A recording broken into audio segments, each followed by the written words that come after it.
Yung taong sanay mag-isa, delikado yan. Kapag dinedma mo sila, magwo-walk out lang yan. Walang eksena, walang second chance. Sanay sila sa katahimikan. Yung mga gabi na sila lang mag-isa, kinaya nila. Hindi nila kailangan ng kahit sino. Kung pinili ka nila, ibig sabihin gusto ka nila sa buhay nila. Pero kung na-overstep mo, cut off ka na agad. Cold? Maybe.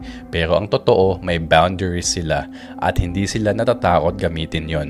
Try mo silang i-manipulate, threaten na aalis ka, bubuksan pa nila yung pinto para sa'yo. Hindi dahil sa wala silang pakialam, kundi kasi hindi nila kailangan habulin yung mga taong hindi para sa kanila. Kasi alam nila, better to lose a person than to lose yourself. Hindi sila nag-chase, hindi sila nang hihingi. Pinapangalagaan nila ang peace of mind nila. Dahil pinaglaban nila to ng matagal na panahon. At kapag ang tao ay kontento na sa sarili niya, wala kang magagawa. Wala kang power sa taong buo na mag-isa pa lang. Hindi sila natatakot maging mag-isa. Pinapahalagahan nila yan. Marami na silang pinagdaanan at nalampasan. Hindi sila bitter, totoo lang sila sa sarili nila. Kasi kapag pinili ng tao ang respeto sa sarili kaysa sa drama at gulo, kapag pinili niya ang peace kaysa sa toxic na companionship, that person becomes powerful and dangerous.